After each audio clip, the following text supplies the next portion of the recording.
Previously, when we looked at categorical data, it was related to a single variable or characteristic of interest, such as a favorite movie or car color. And so to illustrate that data, we made a frequency table or used a pie chart or bar chart. So that was great for if we had like a single variable that we were looking at. But what if we wanted to illustrate the relationship between two categorical variables? So to do that, we use what's called a contingency table. So what is a contingency table? A contingency table illustrates the relationship between two categorical variables.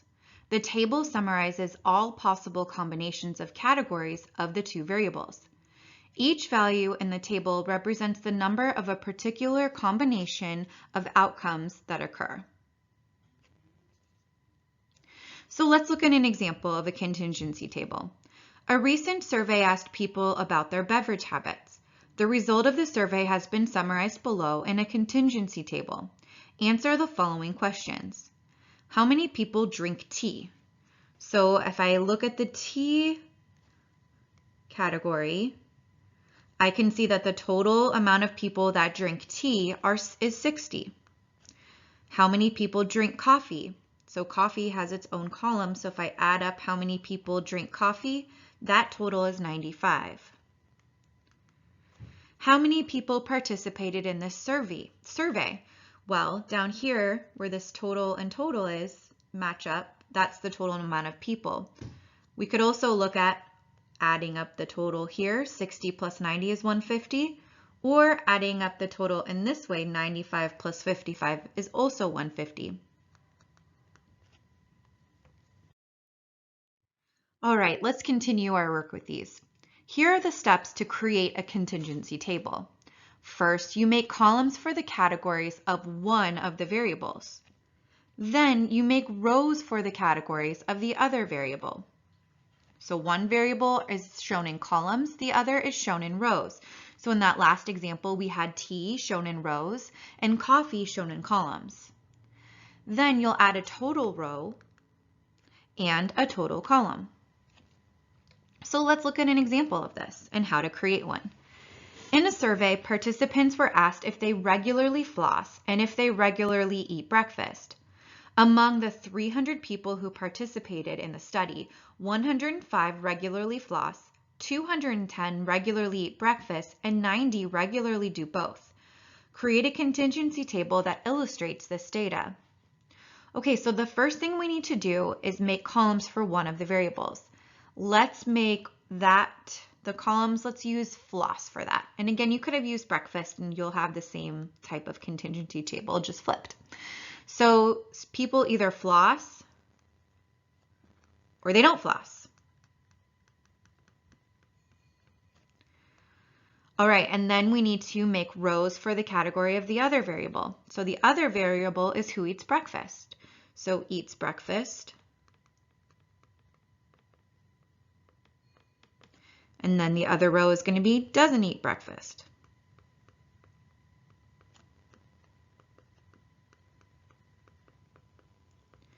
And then finally, we'll add a total row and a total column. So total and total. So now this contingency table is going to really help us with putting together this data and being able to extrapolate information from it. So we know there were a total of 300 people who participated in the study. So that means right off the bat, we know this is 300 for the total. Then they said 105 people regularly floss. So that means when I add these two values up, I should get 105. It also said that 210 regularly eat breakfast. So when I add these rows, these two values up, I should get 210. 90 regularly do both. So that means there's 90 that are going to fall in this they floss and they eat breakfast square. So now let's use this data to figure out the other values. Well, we know there's 210 people total that eat breakfast. 90 of those that eat breakfast floss. So that means that 210 minus 90, which is 120, don't floss. For doesn't eat breakfast. So 90 of the people, okay, pause for a second. So let's now go back and look at who doesn't eat breakfast. We can figure out, let's see, we can figure out this box here by knowing that 105 plus that number has to equal 300. So if 105 people floss, that means that 300 minus 105 don't floss. So that leaves 195 people that don't floss. Similarly, if 210 of those 300 people surveyed eat breakfast, that means that 300 minus 210, so 90 people don't eat breakfast. So you can see here 105 plus 195 is 300. 210 plus 90 is 300. So now we have the row of they don't eat breakfast to to find values of. So there's a couple of different ways we can do this. Let's first look at floss. So there's 105 people total that floss. Out of that, 90 of those people that floss don't eat breakfast. So that leaves 15 people that floss that don't eat breakfast. There are 195 people total that don't floss at all. Out of that 195, 120 eat breakfast. So that leaves 195 minus 120. So that leaves 75 people that don't eat breakfast and don't floss. And again, we can check all of our values because each of the rows should add up and the column should add up. So 15 plus 75, that equals 90. 90 plus 120 equals 210. 90 plus 15 equals 105. 120 plus 75 equals 195.